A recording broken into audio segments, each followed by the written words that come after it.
네, 할렐루야. 우리 예수님이 다시 사셨습니다.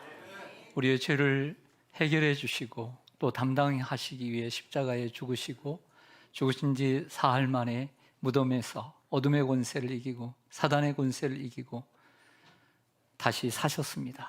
할렐루야. 네, 우리 서로 인사하겠습니다. 우리 주님 다시 사셨습니다. 우리 주님 다시 사셨습니다. 그리고 우리도 다시 살 것입니다. 네, 서로 인사하겠습니다. 우리도 다시 살 것입니다. 네. 그 부활의 기쁨과 또 부활의 소망이 여러분들의 삶 가운데 가득하시기를 간절히 소망합니다. 우리는 살아가면서 기억해야 할 것들이 적지 않습니다. 여러분들은 요즘 무엇을 기억하고 사십니까? 때로는 나이가 들어가면서 기억력이 깜빡깜빡할 때 꼭 기억해야 되지, 이런 일들이 있습니다. 우리는 오늘 주일을 기억했습니다. 그리고 부활주일을 기억하고 주님 앞에 나왔습니다. 그 외에도 우리는 기억해야 될 것들이 있습니다. 가족들의 생일입니다. 생일 깜빡했다간 큰일 납니다. 며느리들은 특히 기억해야 할 것, 부모님의 기일입니다. 부모님의 기일 깜빡했다간 며느리 큰일 납니다. 왜 아들은 기억하지 않아도 되는데 며느리는 기억해야 합니까? 깜빡하면 안 되는 거죠. 여러분, 그 외에도 우리는 누군가와 잡아놓은 약속의 날짜, 그걸 기억하고 때로는 지나갔지만 과거의 중요한 사건들까지 우리는 기억해야 합니다. 나이 많은 사도 바울이 로마 감옥에 갇혀 순교를 직감하고 쓴 그의 마지막 편지에서 믿음의 아들 디모데에게, 소아시아에서 목회하고 있는 디모데에게 무언가를 기억하라고 강하게 권면하고 있습니다. 네, 오늘 첫 본문인데요, 화면으로 올려드리겠습니다. 디모데후서 2장 8절입니다. 내가 전한 복음대로 다윗의 씨로 죽은 자 가운데서 다시 살아나신 예수 그리스도를 기억하라. 아멘. 여러분, 우리는 이처럼 예수님과 연관된 문장, 예수님과 연관된 똑같은 형식의 말씀들을 무척 좋아합니다. 그 말씀들 중에는 히브리서 3장과 히브리서 10장에 예수님과 연관된 말씀이 있습니다. 먼저 히브리서 3장 1절에 이런 대목이 있습니다. 우리가 믿는 도리의 사도이시며 대제사장이신 예수를 깊이 생각하라. 예수를 깊이 생각하라. 참으로 아름다운 말씀입니다. 여러분들 아시는 말씀이죠? 예수를 깊이 생각하라. 그래서 우리가 이 말씀을 생각하고 예수님을 생각하게 됩니다. 또 히브리서 12장 2절의 말씀입니다. 믿음의 주요 또 온전하게 하시는 이인 예수를 바라보자. 아멘. 예수님과 연관된 말씀입니다. 우리는 이 말씀을 우리가 기도를 할 때마다 개인 기도든 혹은 대표 기도든 이 말씀을 우리가 함께 암송하며 기도합니다. 그리고 또 우리의 삶이 힘들고 고단하고 그리고 고난을 당할 때 오늘 이 말씀을 부여잡고 그 앞에 있는 십자가를 정말 참으신, 그 부활을 바라보면서 참으신 예수님 바라봐야지 하면서 이 말씀을 우리가 기도하면서 얼마나 큰 힘이 되는지 모르겠습니다. 그런데 여러분, 이 두 구절과 함께 여러분이 기억하셨으면 하는 구절이 오늘 본문 디모데후서 2장 8절입니다. 자, 이번에는 우리 다 같이 한번 읽겠습니다. 디모데후서 2장 8절 시작. 내가 전한 복음대로 다윗의 씨로 죽은 자 가운데서 다시 살아나신 예수 그리스도를 기억하라. 아멘. 앞에 예수를 깊이 생각하라, 예수를 바라보자, 이 말씀과 함께 이 세 개를 세트로 여러분들에게 좀 선물로 드리고 싶습니다. 다시 사신 예수 그리스도를 기억하라. 네, 그래서 오늘 설교의 제목이 부활하신 예수 그리스도를 기억하라. 이것이 오늘 설교의 제목입니다. 그렇다면 이 디모데 후서 속에서 사도 바울이 믿음의 아들 디모데에게 이 말씀을 어떤 맥락 속에서 그리고 어떤 의미로 이 말씀을 기록하고 있는지 말씀을 드리고자 합니다. 이런 뜻입니다. 디모데야, 네가 목회를 하고 네가 설교를 하는 데 있어서 그 목회와 설교가 효과적이고 그리고 실질적이길 원하느냐? 너의 설교로 인해서 그 영혼이 거듭나기를 원하느냐? 그리고 내가 섬기는 교회가 정말 건강하게 성장하고 그리고 든든하게 부흥하기를 원하느냐? 그리고 내가 사랑하고 내가 양육하는 성도들이 이 세상 속에서 흔들리지 않고 믿음이 견고하게 서기를 원하느냐? 그렇다면 이것을 기억하라. 예수 그리스도의 부활을 기억하고 다시 사신 예수 그리스도를 기억하라. 이런 말씀입니다. 저와 여러분에게 적용하면 우리의 삶 속에 여러분들이 수고하고 여러분들이 애쓰는 것들, 우리가 주일을 하거나 우리가 직장에서 일을 하거나 또 사업을 하거나 공부를 하거나 이 모든 일들이 효과적이길 원한다면 그것이 바로 예수 그리스도, 그 부활하신 예수 그리스도를 기억하라. 이렇게 적용할 수가 있습니다. 분명히 사도 바울도 부활하신 예수님을 기억하고 사역했을 것입니다. 그 부활을 기억하고 사역했기에 승리할 수 있었고 영혼을 구원하는 일에 끝까지 매진할 수 있었다고 믿습니다. 자, 오늘 이 말씀을 다시 디모데후서 2장 8절 말씀을 공동 번역으로 제가 다시 올려드리겠습니다. 공동 번역은 이렇게 번역되어 있어요. 예수 그리스도를 기억하시오. 그분은 다윗의 후손이며 죽은 자들 가운데서 다시 살아나신 분이십니다. 내가 전한 복음이 바로 이것입니다. 이렇게 번역되어 있어요. 헬라어 본문을 보면요, 헬라어를 보면 여기는 우리 성경에서는 다시 사신 예수 그리스도를 기억하십시오가 끝에 나와 있지만 공동 번역은 예수 그리스도를 기억하시오가 먼저 나와 있죠. 헬라어 본문은 가장 먼저 나타난 단어는 기억하라. 이 단어가 맨 먼저 나와요. 영어처럼 기억하라. 누구를? 다윗의 씨를. 누구를? 다시 사신 예수 그리스도를. 이렇게 나와 있는데 우리나라 번역은 반대로 되어 있는 거예요. 그러나 가장 헬라어 본문으로 볼 때 가장 중요한 단어는 기억하라는 거예요. 그래서 제가 강조를 하는 것입니다. 그리고 내가 전한 복음이 바로 이것이라 그랬어요. 사도 바울은 자신이 전한 복음이 바로 부활이라고 말합니다. 십자가에 죽으셨다가 죽은 자들 가운데서 다시 살아나신 예수님이 복음이라고 말하는 것입니다. 결국 사도 바울이 전한 복음은 예수님입니다. 이 땅에 다시 오시고 십자가에 죽으시고 부활하신 예수님이 복음인 것입니다. 예수님은 인간의 구원을 위해 이 땅에 오셨습니다. 그리고 인간의 죄의 문제를 해결해 주시기 위해서 십자가에 죽으셨고 그리고 부활하셨습니다. 그러므로 예수님의 탄생은 구원의 시작이고 예수님의 죽으심은 구원의 행위이고 예수님의 부활은 구원의 성취이며 완성인 줄로 믿습니다. 이러한 예수님의 생애와 그리고 예수님의 탄생과 예수님의 죽음과 예수님의 부활이 곧 복음이다. 내가 전한 복음이 바로 이것이다. 이렇게 말하고 있는 거예요. 결국 예수님이 복음이다 라고 사도 바울은 얘기하고 있는 거죠. 여러분, 사도 바울이 디모데에게 그 다시 사신 그리스도를 기억하라고 할 때 그 기억하라고 한 것이 무엇인지 좀 더 구체적으로 여러분들에게 말씀을 좀 드리려고 합니다. 첫 번째는 예수님은 육체적으로 부활하셨다. 예수님은 육체적으로 부활하셨다라고 하는 것을 가르쳐주고 우리에게 기억하기를 원하십니다. 여러분들 한번 생각해 보십시오. 세상 사람들이 복음 가운데 잘 믿지 않는 복음이 무엇입니까?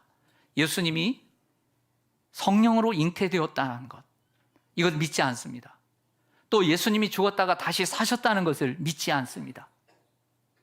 그렇지 않습니까? 그런데 안타깝게도 우리 교회를 다니는 성도들까지도 예수님을 믿는 성도들까지도 예수님의 동정녀 탄생 그를 믿지 않고 또한 예수님의 부활을 믿지 않는 성도들도 개중에 있다는 것입니다.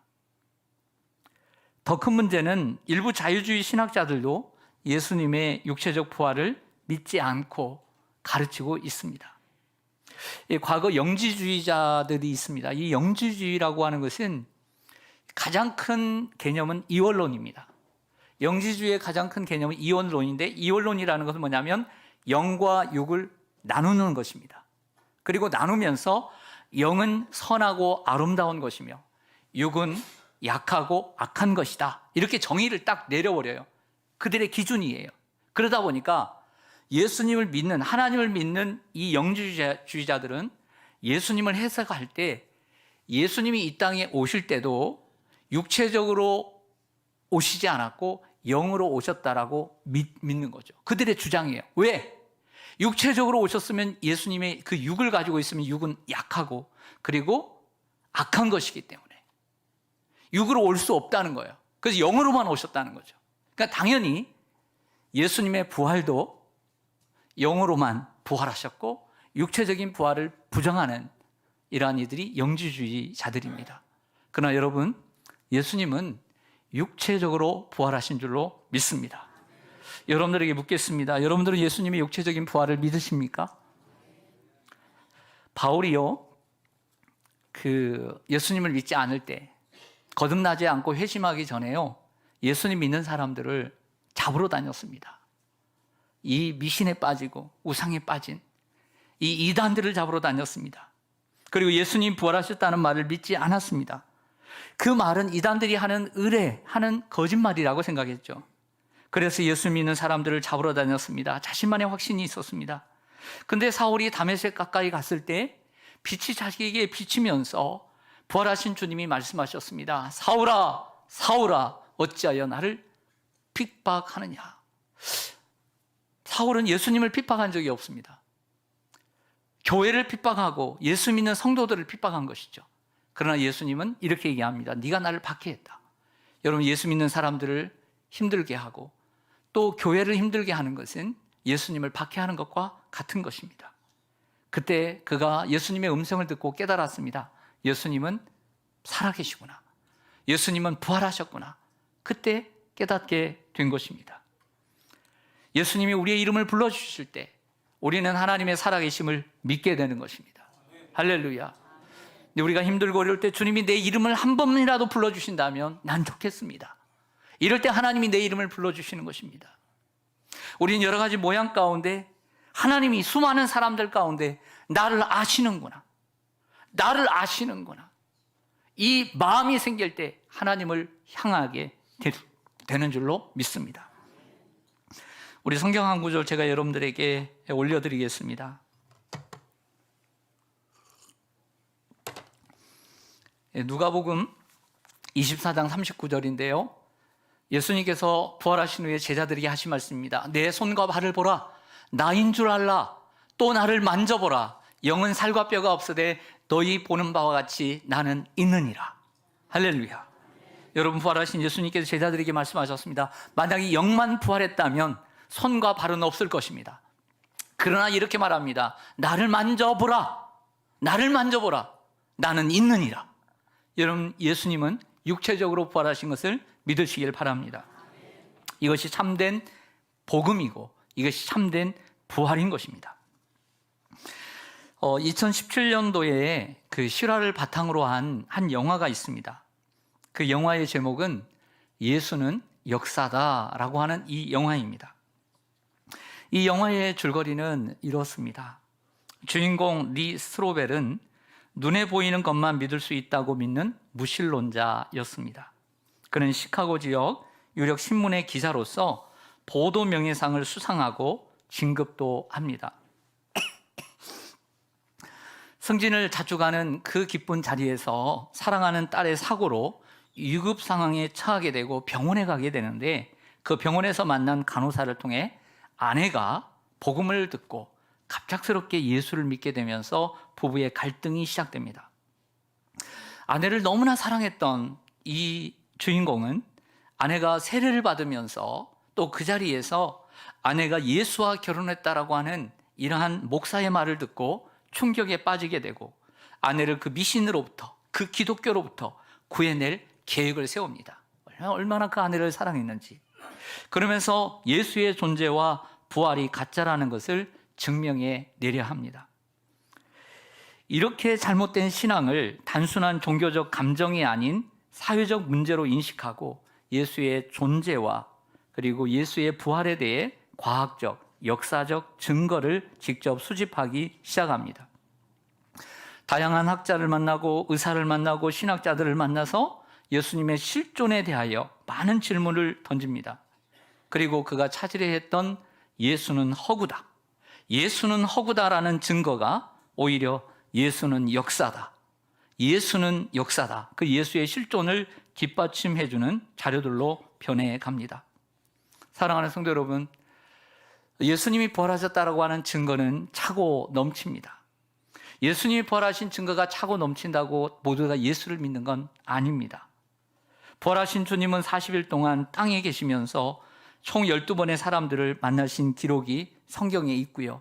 오늘 우리가 교독한 성시 교독 속에 누구를 만났고 또 누구를 만났다는 얘기를 우리가 고백했습니다. 여러분, 예수님은 육체적으로 부활하셨습니다. 그래서 우리도 육체적으로 부활하게 됩니다. 이것을 기억해야 될 줄로 믿습니다. 이것이 참된 부활이요 복음인 것입니다. 두 번째로 우리가 기억하고 잊지 말아야 할 것은 부활은 새로운 생명의 증거입니다. 부활이라는 것은 무엇입니까? 죽은 것입니다. 근데 죽었다가 다시 사는 것입니다. 그건 생명입니다. 이건 뭐냐면 우리가 죽어도 다시 사는 생명의 증거라는 것입니다. 이게 부활입니다. 여러분, 지금 계절은 계절로 해서 사계절 가운데 무슨 계절일까요? 잘 모르시군요. 제가 사지선다형으로 얘기했습니다. 그리고 힌트까지 먼저 드리겠습니다. 답은 한 글자입니다. 1. 봄, 2. 여름, 3. 가을, 4. 겨울. 답은 봄. 이제 아시는군요. 봄이 왔습니다. 좀 추웠지만 봄은 왔습니다. 여러분들은 매년 봄을 이렇게 보면서 맞이하면서 무슨 생각을 하십니까? 저는 이런 생각을 합니다. 겨울 내내 처음 메말랐던 그 산들이 벌써 푸르러졌습니다. 여기저기 길가에 울긋불긋한 꽃들이 아름답게 앞다투어 피어오르고 있습니다. 밭을 소유한 이들은 땅을 파고 거름을 주고 물을 주며 원하는 씨앗을 심었습니다. 그 이유가 무엇일까요? 그 씨앗에 생명이 있다는 것을 믿고 확신하기 때문입니다. 아니, 믿을 가치도 없습니다. 믿는다는 생각도 안 하고 믿습니다. 내가 심으면 나리라. 이 씨를 심으면 나리라. 믿음도 없어요. 믿을 가치도 없이 믿습니다. 생각도 안 하고 믿습니다. 왜 그렇습니까? 생명의 원리이기 때문입니다. 이것이 생명인 것입니다. 생명은 이런 것입니다. 당연한 것입니다. 죽은 것 같지만 땅에 심으면 나는 것입니다. 땅이 없으면 씨는 죽는 것입니다. 우리에게도 그 땅이 있습니다. 바로 그 땅은 예수 그리스도입니다. 우리는 허물과 죄로 죽은 존재입니다. 그러나 긍휼이 풍성하신 하나님이 우리를 사랑하신 그 큰 사랑을 인하여 허물로 죽은 우리를 그리스도와 함께 살려주셨습니다. 그래서 우리가 그리스도를 믿고 그리스도 안에 있으면 새로운 피조물로 다시 살게 되는 것입니다. 할렐루야! 그 미개한 식물도 그 씨도 죽은 것 같지만 다시 사는데 우리가 예수 그리스도 안에 거하면 예수 그리스도의 땅에 심겨질 때 우리는 새로운 피조물이 되어 다시 새로운 생명으로 살아나는 줄로 믿습니다. 사랑하는 성도 여러분, 요한복음 11장에 보면 예수님이 무척 사랑했던 베다니에 3남매가 있습니다. 큰오빠인 나사로가 병들어 죽게 되었습니다. 예수님은 큰 계획과 그림을 가지고 자신이 누구인가를 가르쳐주기 위해 늦게 도착했습니다. 이미 죽어 있었습니다. 마르다는 믿음이 있었지만 아쉬운 마음에 예수님이 일찍 오셨으면 내 오빠가 죽지 않았을 것입니다 라고 말했습니다. 그때 예수님께서 이렇게 말합니다. 나는 부활이요 생명이니 나를 믿는 자는 죽어도 살겠고 무릇 살아서 나를 믿는 자는 영원히 죽지 아니하리니 이것을 내가 믿느냐. 예수님은 부활이고 생명인 줄로 믿습니다. 예수님의 부활은 우리의 생명을 살리는 위대한 능력입니다. 씨가 땅에 심겨야 나는 것처럼 우린 예수님을 믿어야 사는 것입니다. 믿는 자는 죽어도 살겠고 믿는 자는 영원히 죽지 아니하리라. 믿어야 다시 사는 줄로 믿습니다. 결국 씨가 심겨지는 것은 결국 우리가 예수를 믿는 것입니다. 성도 여러분, 이 세상에 변치 않는 진리가 많이 있습니다. 이 세상에 변치 않는 진리, 여러분들에게 말씀드립니다. 인간이 이 세상에서 죽으면 끝나는 것이 아니라는 것입니다. 그러면 그 전에 진리를 말씀드리겠습니다. 여러분은 반드시 죽습니다. 저도 죽습니다. 그리고 또 예언합니다. 여러분은 젊어지지 않습니다. 주름이 인위적으로 사라지지 않습니다.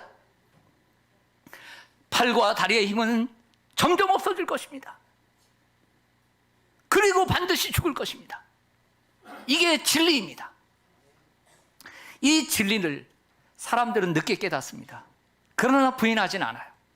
그러나 이 세상 사람들이 부인하는 게 있습니다. 사람이 죽으면 끝이다. 그리고 새로운 삶은 없다. 라고 그들이 확신합니다. 그러나 성경은 그렇게, 예수님은 그렇게 말씀하지 않습니다. 화면을 보시죠. 요한복음 5장 29절에 예수님 말씀입니다. 선한 일을 행하는 자는 생명의 부활로, 악한 일을 행한 자는 심판의 부활로 나오리라. 여기에 선한 일과 악한 일은 여러분들에게 오늘 심도 있게 생각지 않으셨으면 좋겠습니다. 거기에 대한 해석은 별도로 하기로 하고 나중에 하기로 하고, 그것보다 오늘 그거 설명할 시간이 없고요. 오늘 중요한 것입니다. 중요한 것은 노란색입니다. 모든 인간은 둘 중에 하나입니다. 생명의 부활을 하느냐, 아니면 심판의 부활을 하느냐, 둘 중에 하나입니다. 제가 몇 달 전에 이런 말씀을 드렸습니다. 몇 주 되지 않았습니다. 우리가 예수를 믿다가 갑작스럽게 내 귓가에, 내 마음속에 들리는 소리가 있습니다. 하나님은 안 계신 것 같아. 내가 열심히 믿는데 난 뭘 믿는 거야? 이런 생각이, 의심이 들어올 때가 있습니다. 그때 이렇게 말씀드렸습니다. 여러분들이 어떤 학자가 신은 죽었다, 신은 살아계시지 않다 라고 멋들어진 논문을 써도 하나님은 여전히 살아계시다. 제가 말씀드렸어요. 여러분 혼자서 신은 없고 내가 괜히 예수를 믿었다, 여러분들이 마음먹고 교회를 떠나고 주님을 떠나도 하나님은 살아계시다. 제가 이런 말씀 드렸어요. 또 하나 똑같은 대입을 합니다. 여러분들이 죽어도 끝이다, 끝이고 아무것도 없다라고 여러분들이 외치고 여러분들이 믿어도 그 생각은 틀렸다는 것입니다. 분명히 모든 사람은 부활합니다. 다시 삽니다. 이게 진리입니다. 사람이 한번 죽으면 모든 사람이 죽는 것이 진리인 것처럼 모든 사람은 죽으면 끝나는 것이 아니라 부활이 있는 것입니다. 예수를 믿으면 생명의 부활을 통해 영원히 천국에서 행복하게 사는 것입니다. 하지만 예수를 믿지 않고 죽게 되면 지옥에서 그것도 영원히 고통받으며 사는 것입니다. 이것이 진리입니다. 누구가 어떤 석학도 믿지 않아도, 여러분들이 믿지 않아도 부활은 있는 것입니다. 이것을 믿으시기 바랍니다. 사랑하는 성도 여러분, 이것을 우리가 기억해야 합니다. 이것을 기억해야 합니다. 우리가 죽으면 끝나는 것이 아니라 생명이 있다는 것을 믿어야 합니다. 이것이 우리가 기억해야 할 부활입니다. 할렐루야. 그러므로 우리가 예수를 어떻게 믿고 이 세상을 어떻게 살아야 되겠습니까? 마음을 다잡아야 합니다. 마음을 새롭게 하고 끝까지 내가 분명히 죽는 날은 있다, 디데이는 있다. 그러나 그 디데이가 있는 그날까지 나는 살아가리라, 믿음으로 살아가리라, 이런 마음을 가져야 될 줄로 믿습니다. 마지막으로 우리가 부활하신 예수 그리스도를 기억하라고 할 때 기억하고 잊지 말아야 할 것 셋째, 부활은 우리에게 소망이 된다는 것입니다. 할렐루야. 사도 바울이 오늘 두 번째, 아니 13개의 서신, 로마서부터 디모데후서까지 13개의 서신 가운데 그의 마지막으로 쓴 편지가 디모데후서입니다. 사도 바울이 1차 로마의 감옥에 갇힐 때는 에베소서, 빌립보서, 골로새서, 빌레몬서를 썼지만 잠시 풀려나 디모데전서와 디도서를 썼지만 다시 2차 로마의 감옥에 갇혀 있을 때 쓴 편지가 디모데후서입니다. 근데 여러분, 바울은 지금 어디에 있나요? 로마 감옥에 있어요. 과거에는 자유롭게 복음을 전하며 지낼 때가 있었습니다. 우리도 그렇죠. 그럴 때가 있었습니다. 그리고 바울은 로마에 1차 투옥되었을 때 가택연금의 상태로 찾아오는 사람을 자유롭게 2년 동안 만날 수 있었습니다. 그러나 지금 로마의 2차 투옥 때는 아무도 만날 수 없는 지하 감옥에 있었습니다. 추위를 이길 만한 따뜻한 옷 한 벌이 없어서 디모데에게 네가 올 때에 외투를 가지고 오라고 부탁할 정도였습니다. 과거에 좋은 시간은 다 지나고 나이가 들고 죽을 때가 되었습니다. 그리고 그의 삶은 막이 내려갑니다. 근데 여러분, 바울이 불평하고 있나요? 그의 편지 속에 그런 뉘앙스가 있나요? 전혀 그렇지 않습니다. 그는 감사하고 있습니다. 부활의 주님을 만난 후 30여 년 동안 주님께 죽도록 헌신하고 복음을 전한 것을 후회하고 있나요? 전혀 그렇지 않습니다. 도리어 하나님 앞에 쓰임받은 것을 감사하고 있습니다. 기뻐하고 있습니다. 죄인 중에 괴수인 나 같은 죄인을 구원하여 이방인의 사도로 삼아주셔서 죄를 한 것을 기뻐하고 있습니다. 왜 그럴까요? 그에게는 부활의 소망이 있기 때문입니다. 바울은 곧 순교하게 죽게 되지만 죽어도 다시 사는 부활의 소망을 가졌기에 나이가 들어도 낙심하지 않고 만족하며 노년을 행복하게 보내고 있습니다. 오늘 본문의 다음 구절이 그것을 확증해 줍니다. 디모데후서 2장 11절 12절에 보면 미쁘다 이 말이요 우리가 주와 함께 죽었으면 또한 함께 살 것이요 참으면 또한 함께 왕노릇 할 것이요 우리가 주를 부인하면 주도 우리를 부인하실 것이라. 이처럼 내가 죽어도 다시 살 것을 믿었습니다. 그래서 내가 좀 참으면 그리스도와 함께 왕노릇 할 것을 믿고 소망을 가진 줄로 믿습니다. 사도 바울만이 아닙니다. 믿음의 사람들은 부활의 소망을 가지고 고난을 이기며 살았습니다. 그 중에 대표적인 한 사람만 소개하고 마치겠습니다. 욥기 19장 25절입니다. 우린 욥을 소개합니다. 욥은 무엇의 대명사죠? 고난의 대명사입니다. 우리가 욥기 속에서 23장 10절과 같은 그런 구절도 우리가 암송할 필요도 있지만 욥 속에서 우리가 중요한 구절을 한 구절 여러분들에게 소개합니다. 내가 알기에는 나의 대속자가 살아계시니 마침내 그가 땅 위에 서실 것이라. 아멘. 대속자, 내 값을, 내 그 빚을 갚아주는 사람, 그 대속자가 살아계시니 욥은 예수 그리스도가 살아계시고 다시 이 땅에 서게 되실 것을 바라보았던 것입니다. 성도 여러분, 저는 이렇게 생각합니다. 저를 비롯해 우리가 예수를 믿는 우리 성도들에게 있어서 예수 그리스도의 부활은 무엇인가? 예수 그리스도의 부활은 우리의 미래요, 우리의 소망입니다.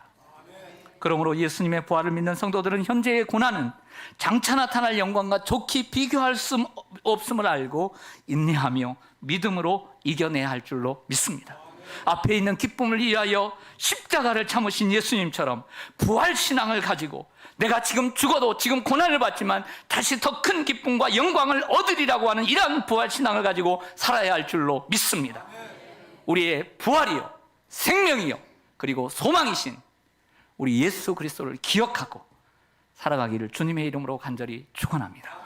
아멘. 기도하겠습니다.